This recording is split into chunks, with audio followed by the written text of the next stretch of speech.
여러분 안녕하십니까, 반장입니다. 지난해 12월 7일 일본 간사이 TV는 다카이치 사나이 총리의 대만 유사시 개입 발언으로 일본 내 중국인 관광객이 실제로 줄어드는지 확인하기 위해 거리로 나가 인터뷰를 진행하게 됩니다. 하지만 거리 곳곳에서 아시아인들이 많이 보이자 기자는 내심 안도하며 실제로는 별로 줄지 않은 것 같다면서 본격적으로 인터뷰를 시작하는데요. 心斎橋にやってきました。今日も多くの外国人観光客の方いらっしゃいます。パッと見るとアジア系の方も非常に多いように見えますが、本当に中国人の方は減っているのか調査していきます。すみません、こんにちは。Where are you from? We are from Singapore. Singapore. Okay, okay. Thank you. Where are you from? I'm from Vietnam. 多分これ本当に減ってますね。おそらくたまたまじゃないです。Where are you from? Indonesia. Thank you. Thailand. We're from Australia. Australia. Hawaii. Hawaii. Singapore. Singapore. Thank you. Malaysia. Malaysia. Thank you. 以前は中国人観光客も2割ほどいたそうですが、この日中国本土から来た観光客は一人もいませんでした。 Vietnam. Vietnam. Okay. Thank you. Korea. Korea. Okay. Thank you. Thank you. 厳しい。本当に少ないですね。 이러한 중국의 일본 여행 자제 조치는 가벼운 몸풀기에 불과했습니다.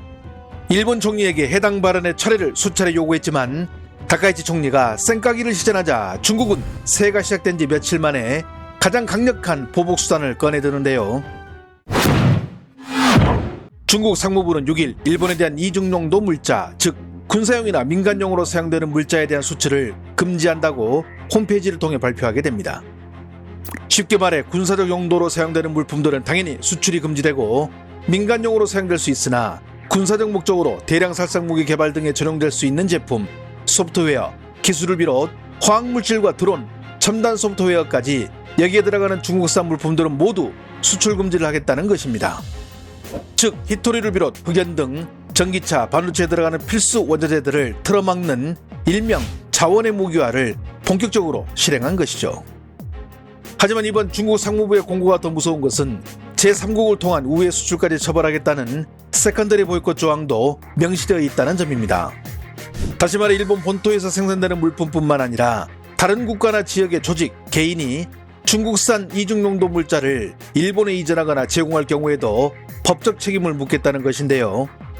이렇게 되면 사실상 중국에서 생산되는 각종 자원이나 물자들이 일본으로 들어가는 모든 출구를 틀어막겠다는 것으로, 참고로 중국이 올해 발표한 이중용도 물자 목록에는 히토리를 포함 1000가지가 넘습니다.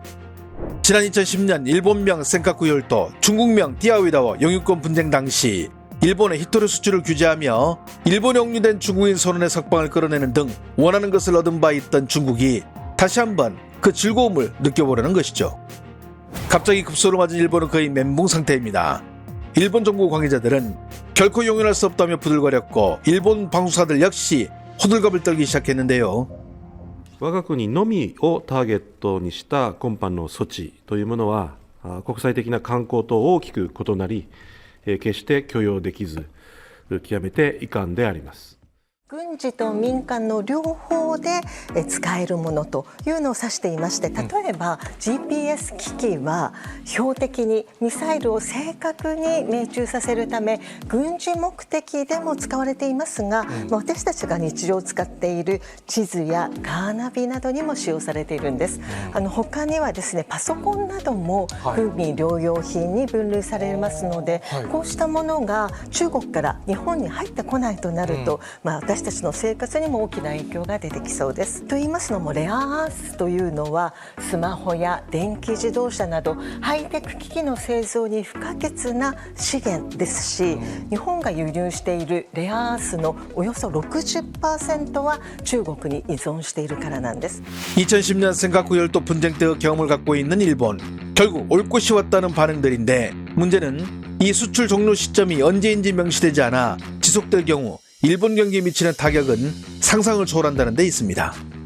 中国からのレアアースの輸入がすべて停止するとしますと、生産は6600億円ぐらい落ちてしまってですね、これは日本の GDP を 0.11% 押し下げるというふうに計算します。日本の経済にとってはすごく大きな打撃でありますので、少なくとも経済界の声としてはですね、できるだけ早期に、二国間の関係を改善させるように政府はですね、政治的に積極的に動いている。 일본은 지난 2010년 중국의 히토류 통제로 고난의 행구를 한 이후 수입차 다변화를 시도했지만 전체 히토류 수입의 62%를 중국에 의존하고 있으며 특히 전기차 생산에 쓰는 히토류는 거의 100% 중국에 의존하고 있습니다.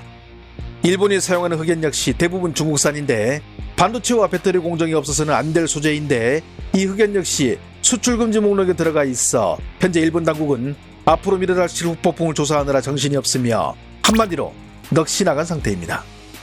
하지만 지난 7일 중국 외교부의 공식 발표가 끝난 후 이에 대해 묻는 일본 기자를 대하는 외교부 대변인의 태도를 보면 중국은 여기서 더 나아갈 태세로 보입니다.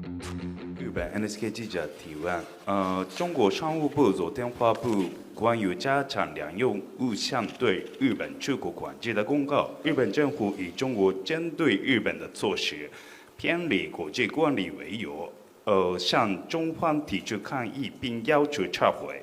中方对此有何评论？谢谢。具体的问题呢，请你向中方的主管部门了解。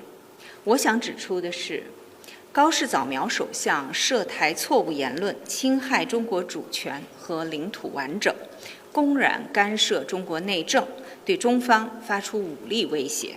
我们敦促日方正视问题根源，反思纠错，撤回高市早苗首相的错误言论。 핵심 산업의 치명타를 입은 일본. 한 외무성 관계자는 아사히 신문에 왜 이 타이밍에 중국이 조치에 나섰는지 알 수가 없다고 밝혔는데요.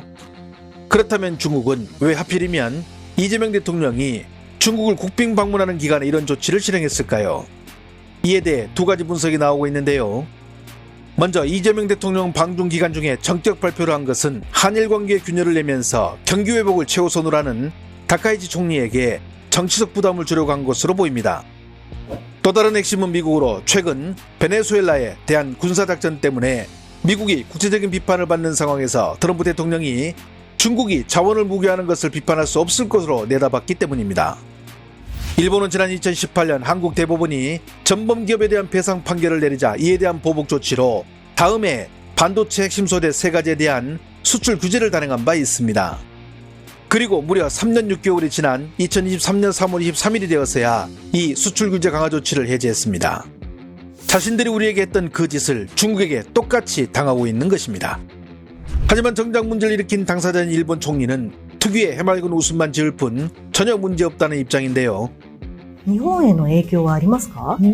中国政府のこの輸出を禁止する、それから制限する、リスト、というのは以前からこのレアアースの加工技術ですとか、合金技術は輸出禁止に、してはったんですね。で、今回の改定でレアアースの関係では磁石の加工技術を、新たに、輸出禁止の対象にすると、されております。でもこの高性能磁石の製造技術は日本は負けません。世界トップクラスでございます。 일본 정계와 경제계는 똥줄이 타기 직전인데 총리 혼자만 여유로워 보이는 이 기괴한 장면. 다카이치 총리의 말과는 반대로 중화권의 전문가들은 이번 사태가 만만치 않다며 경고하고 있는데요. 这次不是单纯的稀土管制，是军民两用物资啊，那涵盖的层面就更广。没错，你甚至从稀土到甲苯、乙醚、丙酮，那这个对日本人会冲击很大。因为上一次2010年的时候，当时光是稀土这个项目，日本对中国的依赖度是90%。 后来努力了15年，到了就是去年的时候呢，依赖度降到60%，花了15年时间，你还是有60%的稀土的项目需要从中国大陆进口，你还是摆脱不了对中国大陆稀土进口的依赖。中国以外的国家可以进口，它一定转为这个进口，但价格、品质以及整个供应链就会受到很大的影响。这个会造成日本商品的就是拖延出货的时间的延长，供应链的问题。 最重要是它的成本会提高，那关键核心如果没有办法替代的，你就碰到跟上次一模一样的这个情况啊，所以这个日本现在它本身这个制造业经济已经就是碰到一个大的问题。 지난해 자민당 총대 선거 당시 일본 열도를 강하고 풍요롭게라는 문구를 내세워 선거에서 승리한 다카이치 총리. 강한 경제와 외교 안보를 전면에 내세운 다카이치는 신년 기자회견에서도 올해는 기여를 더 올려 정책들을 구체화하고 실현하는 한 해로 삼겠다는 포부를 밝히기도 했습니다. 하지만 지금 중국은 자신이 하고 싶은 말을 시원스럽게 한 다카이치에게 계산서를 들이밀고 있는데 연간 0%의 저성장을 기록 중인 일본에겐 이 계산서가 막대한 타격이 되어 돌아오고 있으며 특히 경제성장을 목표로 내건 다카이치 내각에는 치명타가 되고 있습니다. 자신을 향해 무섭게 올라가던 일본 내 지지율과 미국만 믿고 있던 다카이치에게 이제 남은 것은 지지율 하락과 미국의 무관심뿐입니다. 좋아요와 알림 설정은 제가 영상을 만드는데 큰 힘이 됩니다. 시청해 주셔서 감사합니다. 행복한 하루 보내시길 바랍니다.